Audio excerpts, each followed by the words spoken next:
Anne Romanoff.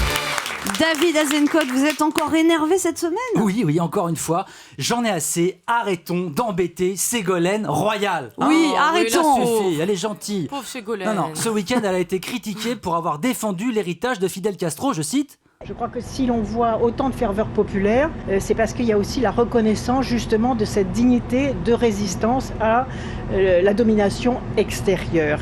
Alors là, tout le monde... Non mais attendez, tout le monde lui est tombé dessus, hein. Surtout à droite. Et c'est vrai qu'à droite, on ne soutient jamais les dictateurs. Jamais. Jamais. Thierry Mariani n'a jamais posé pour la photo auprès de Bachar el-Assad. Fillon n'a jamais tressé les louanges de Poutine. Et Sarkozy n'a jamais, au grand jamais, reçu Kadhafi en grande pompe avant de le mettre dans un grand trou.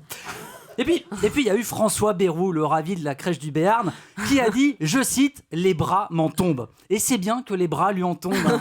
Si ça pouvait lui éviter de les lever quand on demandera « Qui veut devenir président ?»« Moi !» Quelqu'un d'autre ? « Moi !» Non, vraiment, François, c'est président, pas délégué de classe. Baisse la main, voilà. Ségolène n'a pas tort. Effectivement, Fidel Castro savait résister à la pression. Par exemple, je pense qu'il aurait tenu un peu plus longtemps que Ségolène face au bonnet rouge. Il aurait fait fusiller quelques Bretons qui seraient morts en chantant « J'entends le loup, le renard et la belette ». Ça aurait un peu calmé les bouffeurs de Kouign-Amann. Ségolène a aussi dit... Quand on demande des listes des prisonniers politiques, on n'en a pas.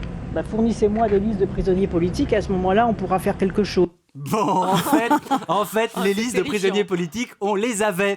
Il suffisait d'appeler Amnesty International. Bon, petite boulette de la part de Ségolène, mais vous savez ce que c'est. Elle avait peut-être changé de carte SIM, elle avait perdu des numéros, ou alors un problème de connectitude. Là, ça capte pas. Et puis, vous savez, Ségolène, quand même, elle a un vrai travail. Je vous rappelle qu'elle est ministre de l'Environnement. Alors, elle a dû apprendre plein de nouveaux trucs très très vite. Le réchauffement climatique, les perturbateurs endocriniens, les ours blancs qui font tout seul, alors Cuba elle n'avait pas eu le temps de potasser, c'est tout, voilà.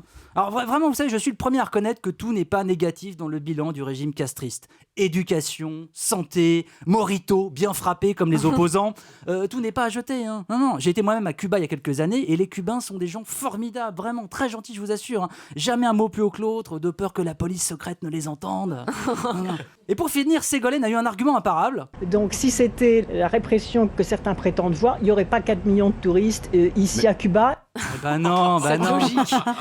Et c'est vrai, regardez les hôtels en Tunisie, depuis que Ben Ali est parti, le taux de remplissage a beaucoup baissé. Et oui, mais les dictatures, on dira ce qu'on veut, mais on a moins peur de se faire voler son sac banane en vacances. Évidemment. C'est pour ça qu'on appelle ça une dictature bananière d'ailleurs.